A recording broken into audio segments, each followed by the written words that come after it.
Yazid इब्न मुआविया की मौत कैसे हुई थी? करबला के वाक़े के बाद यजीद इब्न मुआविया का अंजाम क्या हुआ था?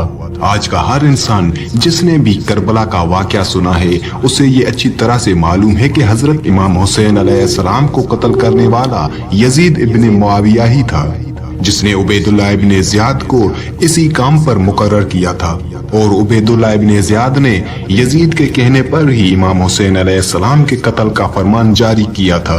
लेकिन आज तक जिसने भी यजीद का नाम सुना है उनके जहन में ये सवाल जरूर आता है कि यजीद इब्न मुआविया की मौत कैसे हुई थी और यजीद का अंजाम क्या हुआ था। तो इसी सवाल का जवाब मैं आपको इस वीडियो में बताऊंगा कि यजीद की मौत कैसे, कब और कहां पर हुई थी। यजीद जिसने नवासाए रसूल इमाम हुसैन अलैहिस्सलाम को कत्ल करवा दिया, वो सोचता था कि इस जुल्म से अरब के सारे लोग उसकी बैयत करेंगे, उसके सामने झुकेंगे। कोई भी इमाम हुसैन अलैहिस्सलाम के बाद मेरे सामने सर उठाने की जुर्रत नहीं करेगा। लेकिन जब रसूलुल्लाह सल्लल्लाहु अलैहि वसल्लम की बेटियां कैद होकर कूफा और शाम की गलियों से गुजरी तो उनके खुतबे सुनते सुनते लोगों के मुर्दा ज़मीर जागने लगे। और यजीद के दरबार में जो खुतबा बीबी ज़ैनब सलामुल्लाह अलैहा ने दिया वो सुनने के बाद लोगों को हकीकत का पता चला और यजीद के खिलाफ बगावतें उठना शुरू हो गई। जब लोगों को हकीकत का पता चला तो वो समझ गए कि जिसने इमाम हुसैन अलैहिस्सलाम के साथ जुल्म किया उसे बादशाह कहना सबसे बड़ा गुनाह है। उसके बाद मदीने वालों ने यजीद की बैयत से इनकार कर दिया और फिर यजीद ने मदीना पर हमला किया। तारीख में लिखा है कि यजीद की फौज 3 दिन तक मस्जिद नबवी में अपने घोड़ों के साथ रही और मक्का से भी बगावत बढ़ने लगी। फिर यजीद ने खाना काबा पर भी हमला करवा दिया और खाना काबा को आग लगा दी। इस वाक़े के बाद हर कोई यजीद पर लानतान करता रहा, लेकिन यजीद जिसे भी अपने खिलाफ देखता उसका सर कलम करवा देता। इन सब संगीन गुनाहों की सजा तो यजीद को आखिरत में मिलेगी, लेकिन इस दुनिया में भी यजीद को इबरतनाक और अज़ियतनाक सजाओं का सामना करना पड़ा और उसे रुसवाई और तकलीफ के सिवा कुछ ना मिला। करबला के वाक़े के कुछ ही अरसे बाद यजीद एक इंतहाई तकलीफ दे मर्ज में मुब्तला हो गया। यजीद को एक किस्म की ऐसी बीमारी हुई जिसे वो सारा दिन सारी रात जैसे मछली पानी के बिना तड़पती है वैसे ही तड़पता रहता था।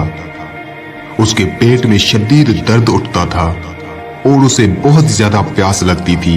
वो जितना भी पानी पीता उसकी प्यास नहीं मिटती थी और जब वो प्यास की शिद्दत से पानी पीता तो वही पानी उसके पेट को जलाता था। वहां कई हकीम परेशान हो गए कि ये किस किस्म की बीमारी है और यजीद को कहते थे कि तुम्हारा पेट अंदर से खाली हो रहा है, जल रहा है। यजीद के दर्द और तकलीफ की इंतहा नहीं होती थी। वो सारा दिन सारी रात दर्द और तकलीफ से चिल्लाता रहता था। उसकी ये तकलीफ देखकर बड़े बड़े हकीम उसका इलाज करने से कासिर थे। यजीद की इस तकलीफ को देखकर लोग समझ गए और कहते थे कि ये अजाब हजरत इमाम हुसैन अलैहिस्सलाम को शहीद करने की वजह से ही हुआ है।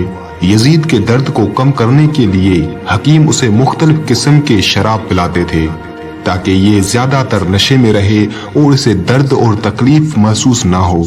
और हकीम उसे शिकार करने को भी कहते थे ताकि उसका ज्यादातर वक्त तफरीह में गुजरे। एक मर्तबा यजीद अपने साथियों के साथ शिकार पर गया। शिकार करने के दौरान उन सब की नजर एक हिरन पर पड़ी और ये सब उस हिरन के पीछे लग गए तो अचानक दूसरे हिरन पर यजीद की नजर पड़ गई और यजीद ने अपने घोड़े को उसकी तरफ भगाया। हिरन का पीछा करते करते यजीद अपने साथियों से बिछड़ गया और एक सुनसान जगह पर पहुंच गया और वो हिरन भी अचानक गायब हो गया। यजीद को वहां भी प्यास की शदीद शिद्दत हुई और वो प्यास से तड़पने लगा। उस वक्त यजीद ने देखा एक शख्स है जिसके हाथ में मश्क थी। यजीद ने घोड़े को उसकी तरफ किया और उसके पास पहुंचा। यजीद ने उसे कहा कि मुझे बहुत प्यास लगी है, थोड़ा पानी पिला दो। उस शख्स ने पूछा कि तुम कौन हो तो उसने बताया कि मैं यजीद इब्ने मुआविया हूँ। ये सुनकर वो शख्स रोने लगा और कहा, लानत हो तुम पर, तुम ही वो यजीद हो जिसने नवासाए रसूल हजरत इमाम हुसैन अलैहिस्सलाम इब्ने अली अलैहिस्सलाम को कत्ल करवाया। ये कहकर उस शख्स ने एक ऐसी हौलनाक चीख की जिसे सुनकर यजीद का घोड़ा खौफजदा होकर वहां से भागने लगा। यजीद का पांव उस घोड़े की रकाब में फंसा हुआ था।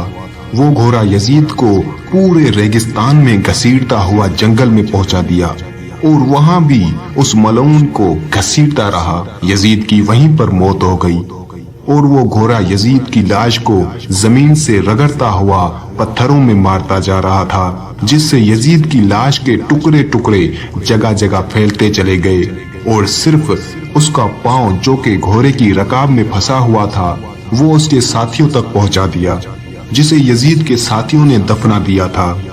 इस तरह दर्दनाक अजाबों और बीमारियों की तकलीफों से गुजर के यजीद का ये इबरतनाक अंजाम हुआ कि उसकी लाश किसी को भी ना मिली। यजीद की मौत के बारे में बहुत सी रिवायतें मिलती हैं, जिनमें से एक रिवायत मैंने आपको इस वीडियो में बताई। अगर यजीद की लाश मिल चुकी थी तो वो आज भी इसी कब्र में होगी जिसका निशान आज भी मौजूद है, या शायद अगर ये रिवायत सही है तो इस कब्र में यजीद के जिस्म के बजाय सिर्फ यजीद का वो पांव दफन है जो कि उसके साथियों को उस घोड़े की रकाब से मिला था।